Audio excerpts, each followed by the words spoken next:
sekalian, kami percaya Anda pasti diberkati ya. Sacred parenting, menjadi orang tua ini adalah suatu kesempatan yang luar biasa.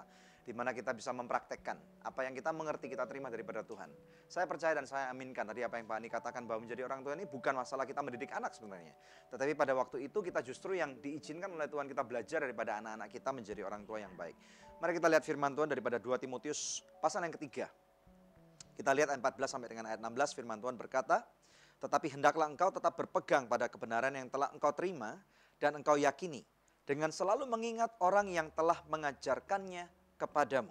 Saya percaya ini berbicara tentang orang tua tentunya ya, dan juga guru-guru kita. Ayat 15, ingatlah juga bahwa dari kecil engkau sudah mengenal kitab suci yang dapat memberi hikmat kepadamu dan menuntun engkau kepada keselamatan oleh iman kepada Kristus Yesus. 16, segala tulisan yang diilhamkan Allah memang bermanfaat untuk mengajar, untuk menyatakan kesalahan, untuk memperbaiki kelakuan, mendidik orang dalam kebenaran. Saya sungguh percaya, pemirsa sekalian, pada waktu kita menjadi orang tua, cara yang terbaik adalah pada waktu kita bisa mengutip apa yang firman Tuhan katakan. Ya, tidak ada satupun orang yang punya pengalaman yang sempurna. Para ahli pun kalau Anda membaca buku pun mereka pasti belajar daripada kesalahan hidup. Nah, bahaya sekali kalau misalnya kita hanya membaca buku-buku parenting. Apa yang ada di toko buku ya, walaupun buku itu bestseller sekalipun.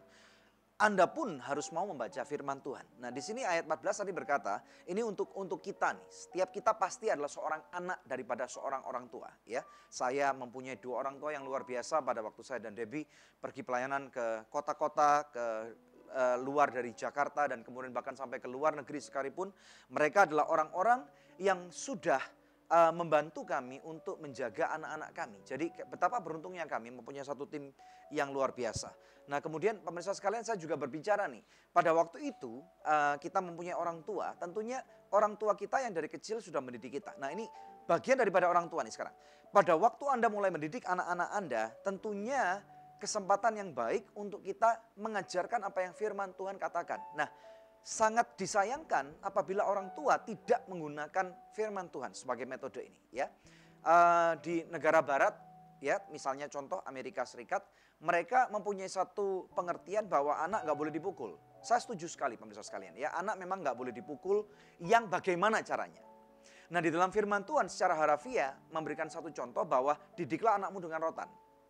Saya pribadi mempunyai suatu kesalahan bahwa saya mengambilnya secara harafiah, dan kalau anak saya yang pertama terutama ya, pada waktu dia nakal saya didik dengan rotan dengan begitu keras, tetapi kemudian hal itu membuat hatinya terluka. Ya, tidak ada orang tua yang sempurna, saya pun juga nggak sempurna. Tetapi ternyata firman Tuhan mengatakan pada waktu kita mendidik bukan untuk menghukum dia.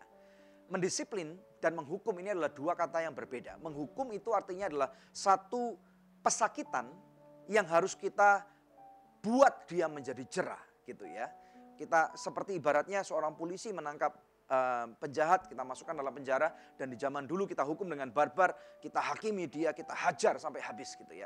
Nah, kerap kali ada orang tua yang mempunyai metode pemikiran melihat contoh orang tuanya yang modelnya seperti itu, jadi dihajar habis-habisan. Nah, tentunya ini yang tidak firman Tuhan izinkan atau kehendaki. Kalaupun Anda pernah dididik dengan cara seperti itu, mungkin Anda ingin balas dendam, tentu anak Anda bukan tempat untuk balas dendam. Anak Anda bukan saksa tinju. Ataupun kalau Anda disakiti oleh bos atau supervisor di mana Anda bekerja, jangan jadikan anakmu sebagai tempat untuk mencurahkan kekesalan gitu ya.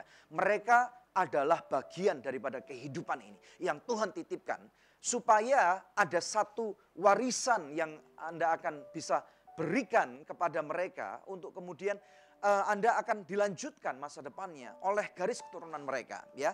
Kalau Anda sudah didik dengan hajar sampai habis-habisan, itu bukan mendisiplin lagi, tetapi itu menghukum ya. Jadi jangan hukum anak Anda, tetapi disiplinkan. Jadi percaya dengan firman Tuhan. Firman Tuhan sudah teruji ribuan tahun.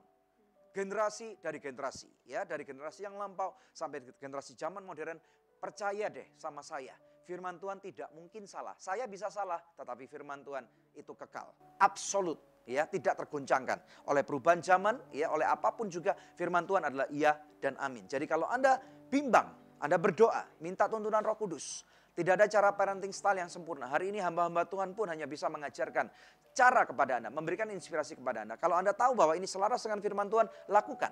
Ikuti pemirsa sekalian ya. Kemudian mulai berdoa bersama-sama. Suami dan istri harus mulai berdoa. Orang tua harus mendoakan anak. Anak kasih kesempatan untuk mendoakan orang tua. Dengan cara seperti ini, saya percaya keluarga kita akan menjadi keluarga yang diberkati oleh Tuhan. Bukan masalah uang pemirsa sekalian, tetapi tentunya ada keharmonisan rumah tangga, ada orang tua yang fungsional, ada anak-anak yang fungsional. Dan di sana kita akan menjadi perwakilan kerajaan surga, menjadi alat pamer kerajaan surga bagi orang-orang, bagi generasi di bumi ini.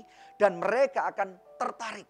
Kalau keluarga kamu bisa, aku sangat terkagum sekali, aku terkesan dengan keluarga kamu, saya ingin belajar dari kamu. Nah, itulah kesempatan Anda menjadi alat Tuhan untuk membawa orang-orang yang belum kenal Kristus, untuk diajak berdoa, untuk diajarkan, untuk diberikan nasihat. Dan saya percaya Tuhan akan pakai Anda dengan cara yang dahsyat. Apakah Anda percaya bahwa acara ini sudah memberkati Anda? Dan kalau Anda mau supaya keluarga Anda berubah, mari kita berdoa bersama-sama. Tuhan, kami berdoa khususnya untuk setiap orang tua yang hari ini lagi menonton. Mereka mungkin lagi frustasi. Pemirsa sekalian, arahkan tanganmu dan saya ingin berdoa buat Anda.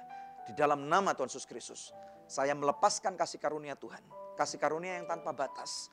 Hikmat yang tidak dapat dibeli dengan uang. Lebih mahal daripada emas dan perak. Saat ini juga, terima di dalam nama Tuhan Yesus Kristus. Biarlah parentingmu bisa selaras dengan apa yang Tuhan inginkan. Dan nama Tuhan Yesus Kristus dipermuliakan. Berkati hubungan orang tua dan anak. Berkati hubungan suami istri Tuhan. Yang sudah retak. Dan biarlah Engkau yang menjadi perajut kembali. Cinta kasih, keintiman, komunikasi. Daripada keluarga-keluarga ini Bapak. Di dalam nama Yesus, I release the blessing. Aku melepaskan berkat kerajaan surga. Di dalam kehidupan saudara. Terima. Yang percaya. Di dalam nama Tuhan Yesus Kristus. Katakan. Amin. Hai pemirsa, Anda diberkati dengan episode yang baru saja Anda saksikan. Jangan lupa subscribe di channel YouTube kami, oke? Karena masih ada begitu banyak episode Good News lainnya yang pasti akan memberkati kehidupan Anda.